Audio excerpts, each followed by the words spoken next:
सरकार पूर्ण रूप से फेल हो चुकी है। कब तक लाशों पे रोटी सेकेंगे ये लोग? 3000 करोड़ रुपए का राम का मंदिर बनेगा, अस्पताल हो ना हो चल जाएगा। शमशान में वेटिंग है, हॉस्पिटल में वेटिंग है, ऑक्सीजन के लिए वेटिंग है, क्योंकि हमारे देश ने हमेशा स्वास्थ्य को नजरअंदाज किया है। यदि 1944 रुपए आज हम एक साल में एक आदमी के हेल्थ पे खर्चा करते हैं तो इस देश का स्वास्थ्य क्या होगा ये आप समझ सकते हैं। नमस्कार, स्वागत है आपका हिंदू वॉइस में। लेकर आया हूं आपका अपना कार्यक्रम अशोक वानखेड़े बोलता है। अशोक वानखेड़े बोलता है तो फिर अशोक वानखेड़े तोलता है, और इस बार तुलेगी केंद्र सरकार ही नहीं, तमाम राज्य सरकारें, क्योंकि बात कोविड की है। कोविड की बात इसलिए करनी पड़ रही है कि वो जो नया कोविड का वायरस आया है वो उससे भी खतरनाक है। वो ना ज़्यादा समय आपको देता है, ना उसकी जो स्प्रेड होने की, जो फैलने की जो ताकत है वो इतनी ज़्यादा है कि 10 सेकंड के अंदर कई लोगों के बीच में वो चला जाता है यदि एक के पास है तो। इसके सिम्टम्स भी कई हैं, इसलिए ये लड़ाई बहुत कड़ी हो गई है। पूरे देश का ऐसा कोई राज्य नहीं है जो इससे अछूता हो। ये बात अलग है कि जहां भारतीय जनता पार्टी का शासन है वहां गैर भाजपा दलें जो हैं, जो विपक्ष पक्ष है, वो सरकार पे टूट पड़ा है। बहुत सारे विपक्षी दल केंद्र पे टूट पड़े हैं, और जहां नॉन बीजेपी सरकारें हैं वहां भारतीय जनता पार्टी वही काम कर रही है। वो भी अपने अपने जो सत्ता पक्ष में जो लोग हैं उनके खिलाफ ऐसी बातें करते हैं जैसे मानो उनके पास चाबी है इस पूरे कोरोना से लड़ने की। यदि फिर है तो केंद्र को क्यों नहीं बताते, सवाल ये भी है। महाराष्ट्र में लॉकडाउन हुआ, लेकिन वो मजाक है। महाराष्ट्र के मुख्यमंत्री ने क्या लॉकडाउन किया यदि मैं आज उनको पूछूं तो वही बताने की स्थिति में नहीं है, क्योंकि लॉकडाउन इसका जवाब नहीं है। प्रधानमंत्री नरेंद्र मोदी जी ने 12वीं की एग्ज़ाम आगे की और 10वीं की एग्ज़ाम कैंसिल कर दी। मुझे बड़ा ताज्जुब लगा। एग्ज़ाम्स में तो सोशल डिस्टेंसिंग जब वायरस नहीं था तब भी चल रहा था। हमेशा एग्ज़ाम में डिस्टेंस पे बच्चों को बिठाया जाता है क्योंकि वो एक दूसरे का कॉपी नहीं करें, तो सोशल डिस्टेंसिंग तो था ही, मास्क भी लगा सकते थे और सैनिटाइजेशन भी हो सकता था। तो जो 3 मोटी मोटी बातें हैं ये एग्ज़ाम में कर सकते थे, लेकिन प्रधानमंत्री जी को लगा कि जब बच्चे एग्ज़ाम के लिए इकट्ठा होंगे और क्लास में जाएंगे या स्कूल के बिल्डिंग में जाएंगे एग्ज़ाम सेंटर में, तो शायद वहाँ खतरा हो सकता है। मैं सैल्यूट करता हूँ प्रधानमंत्री की इस सोच का कि उन्होंने बच्चों के बारे में इतने सोचा। लेकिन फिर मुझे दया आती है प्रधानमंत्री के सोच पे कि वो सोच उनका कहाँ जाता है जब हम कुंभ की बात करते हैं। कुंभ में 30 लाख लोगों ने शाही स्नान किया। उसका वीडियो यदि आप देखोगे तो रोंगटे खड़े हो जाते हैं। क्या वहाँ सोशल डिस्टेंसिंग है, मास्क है, सैनिटाइजेशन है? मेला का पूरा एरिया 10 से 12 किलोमीटर का है। यदि नदी का किनारा भी 12 किलोमीटर आप समझे और दोनों तरफ से यदि किनारे पकड़े आप 24 किलोमीटर भी पकड़े, तो 24 किलोमीटर में 30 लाख लोग जब नहाएंगे तो सोशल डिस्टेंसिंग कहाँ से होगा? प्रश्न ये है। क्या हम कुंभ को रोक नहीं सकते? क्या कुंभ को हम सिंबॉलिक नहीं कर सकते? क्या कुंभ को हम ये बोल सकते थे कि जितने भी अखाड़े हैं वो 5-5 लोगों को भेज के कुंभ की जो पूजा अर्चना होती है वो करनी चाहिए? क्योंकि हमने देखा कि जब पहली लहर आई थी और कोविड नया नया था तो हमारे यहाँ सारे मंदिर बनते और अस्पताल खुले थे। मैं अस्पताल की बात इसलिए कर रहा हूँ कि आज हमारे पास स्थिति ये हो गई कि किसी भी राज्य में बेड अवेलेबल नहीं है, किसी भी राज्य में ऑक्सीजन नहीं है। हर जगह रेमडी रिसीवर नाम का जो इंजेक्शन है उसकी किल्लत पड़ी हुई है, ऑक्सीजन की किल्लत पड़ी हुई है। जहाँ ऑक्सीजन है वहाँ फ्लोमीटर काम नहीं कर रहे हैं, बेड नहीं है, लोग चेयर जोड़ जोड़ के सुला रहे हैं। शमशान में ये स्थिति हो गई है कि इस गुजरात के सूरत में एक शमशान की चिमनी, जिसमें प्रोटोकॉल के तहत सीएनजी के भट्टी में प्रेतों को जलाया जाता है, वो सीएनजी की चिमनी गर्मी से पिघल गई। इससे ज्यादा स्थिति भयावह क्या हो सकती है? लखनऊ की रात की एक फोटोग्राफ मेरे पास आई, दिल दहल गया। फोटो के नीचे लिखा था कि लखनऊ दिवाली नहीं मना रहा है, ये जो आप प्रकाश देख रहे हो ये जलती चिताओं का है। शमशान में वेटिंग है, हॉस्पिटल में वेटिंग है, ऑक्सीजन के लिए वेटिंग है, क्योंकि हमारे देश ने हमेशा स्वास्थ्य को नजरअंदाज किया है। यदि हम पहले लहर में बच पाए तो इस देश की भौगोलिक स्थिति थी कि जहाँ धूप बहुत है और हमारा खान पान था कि जहाँ मसालों का खाना, और हमारी जीवन पद्धति ऐसी थी कि जिस जीवन पद्धति में यूरोप के पद्धति से हमारी अलग थी, इसलिए हम बच पाए। लेकिन सेकंड वायरस जब आया तो आज वैक्सीनेशन, हम 60 देशों को वैक्सीनेशन एक्सपोर्ट करने के लिए ललकाए, बड़े इतराते हैं, लेकिन आज हमको खुद रशिया से वैक्सीन इंपोर्ट करनी पड़ रही है। क्योंकि मतलब रशिया से मदद लेनी पड़ रही है, वैक्सीन तो इंडिया में ही बन रही है, लेकिन आज हमारे यहाँ वैक्सीन का भी बहुत शॉर्टेज है। केंद्र सरकार बार बार कहती है कि वैक्सीन देना हमारा दायित्व है, लेकिन केंद्र सरकार दायित्व निभाए तो सही। राज्य सरकारें क्यों बार बार कह रही है, गुहार लगा रही है कि हमारे पास वैक्सीन नहीं है। यदि वो भारतीय जनता पार्टी की सरकार नहीं है तो वो मांग ही नहीं कर रही है डर के मारे, और यदि विपक्ष की सरकारें हैं वहाँ हैं, यानी भारतीय जनता पार्टी की सरकारें नहीं हैं, तो उन पर आरोप लगाया जाता है भारतीय जनता पार्टी के लोगों द्वारा कि ये जानबूझ के लोगों के साथ खिलवाड़ कर रहे हैं। मैं नहीं मानता कि इस देश में मानवता इतने निचले स्तर पे गई है कि वैक्सीन होते हुए भी कोई सरकार मना करे कि हम वैक्सीन नहीं देंगे। ऑक्सीजन होते हुए दुकान वाला कहेगा ऑक्सीजन नहीं देगा, और किसी के पास रेमडी रिसीवर होने के बाद भी वो कहेगा मैं नहीं देता हूं। ये इस देश की तासीर नहीं है, ये सच्चाई है जिसको आपको मानना पड़ेगा। वैष्णव देवी में नवरात्र में 25,000 रोज लोग दर्शन करेंगे, ऐसा वैष्णव देवी बोर्ड बताता है। इसका यदि कैलकुलेशन किया जाए तो 1 मिनट में 17 लोगों को दर्शन होंगे। क्या 60 सेकंड में 17 लोग दर्शन करेंगे वैष्णव देवी का? तो सोशल डिस्टेंसिंग के नॉर्म मायना रखेंगे। क्या इस बार नवरात्रि में यदि वैष्णव देवी के यहां सिंबॉलिक पूजा होती तो क्या देश बर्बाद होता? आज मेरे पास कुछ आंकड़े हैं, और वो आंकड़े देखोगे आप तो रोंगटे खड़े हो जाएंगे और सोचेंगे कि हम है कहां, हम क्यों इतरा रहे हैं एयर स्ट्राइक पे, हम क्यों इतरा रहते हैं मंगलयान पे, हम क्यों इतराते हैं हमारे एक्सपोर्ट्स पे। क्योंकि यदि हम पीछे मुड़ के देखें तो हम कितने दलदल में फंसे हैं, ये आपको देखने को मिलेगा। इंटरनेशनल एक एजेंसी है जो हेल्थ इंडेक्स रिलीज करती है, उसमें भारत 195 देश में 145 नंबर पे है। बांग्लादेश भी हमसे ठीक स्थिति में है 133 में, और लंका 71 में है। बाकी यूरोप देशों की तो मैं बात कर ही नहीं पाता। नेशनल हेल्थ केयर पॉलिसी बनी थी 2017 में, मोदी जी के ही नेतृत्व में बनी थी। तब उन्होंने कहा था कि 2025 तक जीडीपी का 2.5 जीडीपी का 2025 तक हम हेल्थ पे खर्चा करेंगे, ऐसा प्लानिंग उनका था। उसी हेल्थ पॉलिसी में यह लिखा था कि स्टेट गवर्नमेंट कम से कम अपने बजट का 8% हेल्थ पे दे। 2017 से लेकर आज तक कोई इस राज्य सरकार ने 8% का खर्चा नहीं किया, सब 5% के नीचे है।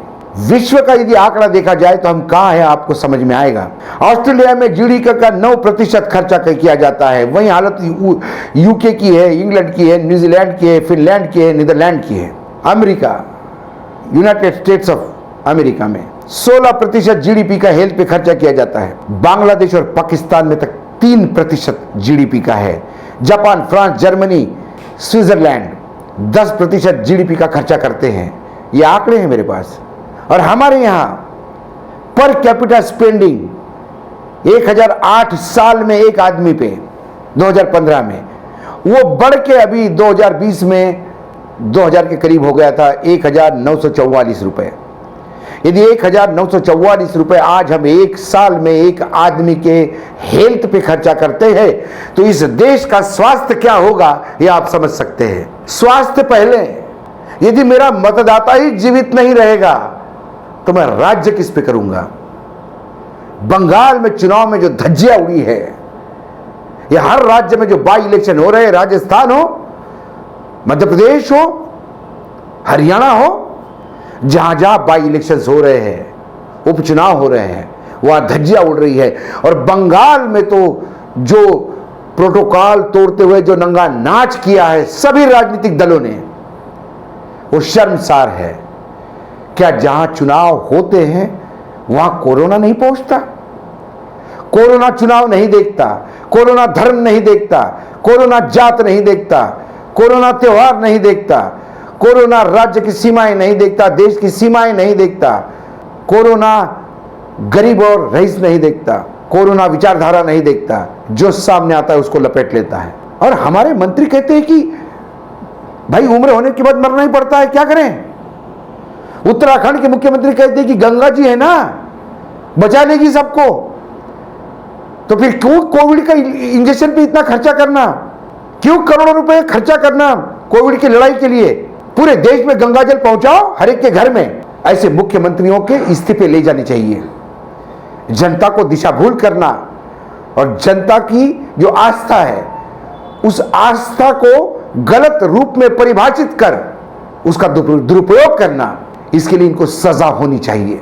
पुलिस की बर्बरता लॉकडाउन के नाम पे, कुछ मध्य प्रदेश से वीडियो आए, कुछ बाकी राज्यों से वीडियो आए, देखे नहीं जाते। पुलिस ऐसी मार रही है जैसी आतंकवादी को भी ऐसी नहीं मारती होगी, क्योंकि उसने मास्क नहीं लगा था, महिला हो या पुरुष हो। क्या ये है आपका प्रशासन? सरकार पूर्ण रूप से फेल हो चुकी है। क्या सरकार अभी कड़े कदम उठाने के लिए 2 मई का इंतजार कर रहा है कि बंगाल के और बाकी 5 राज्यों के चुनाव के नतीजे क्या होंगे? क्या केंद्र सरकार को चुनाव जरूरी है या केंद्र सरकार को भारत की जनता का जान माल की हिफाजत जरूरी है? किसी का अब किसी सरकार में विश्वास नहीं रहा, ना राज्य सरकारों में रहा। केंद्र सरकार का विश्वास तो लोगों ने कब का लोगों के मन से उतर गया है। केंद्र सरकार विश्वास खो चुकी है। यही कारण है सारे राज्य अपील करते हैं फिर भी पलायन जारी है। रेलवे में लोगों को जगह नहीं मिली तो रोज लोगों ने पैरों से शुरू कर दिया है। पैर पैर जाना, ऑटो से जाना, कोई मोटरसाइकिल साइकिल पे निकल चुका है, कोई पैर पैर निकल चुका है। और हम मीडिया में खबरें छाप रहे हैं कि इंदौर के पास राऊ में रोड की बड़ा कैंप लगा के जो पलायन करते हुए मजदूरों को खाने की व्यवस्था की जा रही है।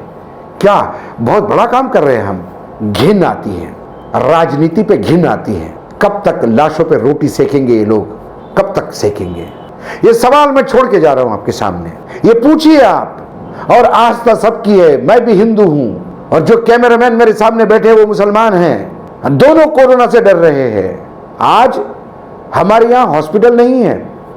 क्या कभी आपने कहीं सुना है किसी विदेशी बड़े बड़े देशों में कि वहां पे मंदिरों पे करोड़ों रुपए खर्चा हो रहे हैं या वहां चर्च पे करोड़ों रुपए खर्चा हो रहे हैं? 3000 करोड़ रुपए का राम का मंदिर बनेगा, अस्पताल हो ना हो चल जाएगा। 3500 करोड़ की मूर्ति बनेगी जी सरदार पटेल की। क्या इतनी बड़ी मूर्ति है सरदार पटेल को आदरांजलि या श्रद्धांजलि है? जहां शमशान, जहां लाशें जलने को जगह नहीं हो उस गुजरात में, जहां लाशें जलने वाले भट्टी की चिमनियां गल जाती हो उस गुजरात में, यदि उतने पैसे से शमशान की व्यवस्था करते, हॉस्पिटल की व्यवस्था करते, ऑक्सीजन प्लांट की व्यवस्था करते, लैबोरेटरीज की व्यवस्था करते, क्योंकि जिस हिसाब से पॉल्यूशन बढ़ रहा है, जिस हिसाब से हम प्रकृति से खेल रहे हैं, नए नए वायरस पैदा होंगे। और मैं फिर आपको साइंटिफिकली बता रहा हूं, वायरस कभी मरते नहीं, वो अपनी ताकत से ही आते हैं। और कुछ वायरस अपने आप को लगातार बदलते हैं लड़ाई लड़ने के लिए। हमने हमेशा वायरस की लड़ाई अपने शरीर के भरोसे जी है और शरीर की इम्यूनिटी, शरीर की ताकत, अंदरूनी ताकत हमने इतनी बढ़ाई है कि बड़े से बड़े वायरस को हमने खत्म कर दिया है। कोरोना भी हमेशा खत्म कर सकते हैं, लेकिन कोरोना की लड़ाई यदि इतनी तेज हो गई तो चाहे रमजान का महीना हो या नवरात्र, मंदिर मस्जिद से परहेज कीजिएगा। आप अपनी नहीं दूसरे की भी जान को खतरे में डाल रहे हैं। जीवन दान सबसे बड़ा दान है। कोई भी धर्म हो, हिंदू, मुस्लिम, सिख, ईसाई, सब में मरने वालों को जीवन दान देना है सबसे बड़ी बात है। और यदि आप बाहर नहीं जा रहे हैं तो आप अपने आप को तो बचा ही रहे हैं, लेकिन गलती से आपको हो गया तो आप बांटने से भी परहेज कर रहे हैं। आप लोगों को जीवन दान दे रहे हैं। आज की इस समस्या को समझाने की जरूरत है। सरकार ने बोल दिया आत्मनिर्भर माने आपकी लड़ाई खुद लड़ो, हमको कुछ लेना देना नहीं है। हमारे वित्त मंत्री तो बहुत पहले ही बोल चुके हैं, ये भगवान की अवकृपा है, इसमें हम क्या करेंगे भाई, ये तो प्राकृतिक आपदा है, इसमें कुछ नहीं कर सकते हम। अब सभी धीरे धीरे हाथ उठा रहे हैं। मुझे ये नहीं समझ में आता, योगी आदित्यनाथ तो पूजा अर्चना करने वाले योगी हैं, एक पीठ के पीठाश्वर है, गंगा तो उनकी माँ है और हम सबसे ज्यादा गंगा को वो पूजते हैं। राम का मंदिर बनाने में सबसे आगे है। उनको कोविड हो गया, मुझे बहुत धक्का लगा। मेरी राम में आस्था है, मेरी उस राम में आस्था है जो राम दूसरे को मदद करने के लिए अपना काम छोड़ के जाते थे। मुझे उस राम में विश्वास है, आस्था है, जो राम शबरी के झूठे बेर भी खाते थे। मेरी उस राम में आस्था है जो राम अपने साथ आदिवासियों की फौज लेके निकले। मेरी उस राम में आस्था है जो जनता की सोच को और समझ को और जनता की दिए हुए कथन को सर आंखों पे उठाते थे और एक वचनी थे। हमारे यहाँ तो ये रोज झूठ बोलते हैं। हमारा देश के नेता मुंह खोलते ही तो झूठ बोलने के लिए। ये दुर्भाग्य है कि सच्चाई सामने लाने के लिए मुझे कार्यक्रम के थ्रू आना पड़ता है। अरे सच्चाई, मैं तो विश्लेषक हूँ, मुझे तो विश्लेषण करना चाहिए, लेकिन पिछले कुछ सालों से तो मैं सच्चाई सामने लाने का ही प्रयास कर रहा हूँ। विश्लेषण तो साइड को रह जाता है। आप सभी को फिर से एक बार हाथ जोड़ के विनती है, किसी भी धर्म के हो, किसी भी जात के हो, किसी भी समाज के हो, किसी भी विचारधारा के हो, मास्क, सोशल डिस्टेंसिंग और सैनिटाइजेशन, ये 3 चीजों को छोड़िएगा मत। इसको जीवन का अंग बनाइएगा, क्योंकि आने वाला समय इससे भी कठिन आएगा। मैं डरा नहीं रहा हूं, मैं यथार्थ पे आपकी मुलाकात करा रहा हूं। सच्चाई जो है वो आपके सामने लाने का प्रयास कर रहा हूं। आईना लेके आपके सामने खड़ा हूं, क्योंकि मैं नेता नहीं हूं। मुझे मत नहीं चाहिए, मुझे आपको झूठ नहीं बोलना है और आपकी दिशा भूल नहीं करनी है। आज इतना ही, फिर आऊंगा किसी नए विषय के साथ। तब तक उस ऊपर वाले को, उस सर्वशक्तिमान को प्रार्थना करता हूं कि विश्व के सभी लोगों को वो स्वास्थ्य उसका ठीक रखे, वो कोविड से बचाए। आज इतना ही। देखते रहिएगा हिंद वॉइस।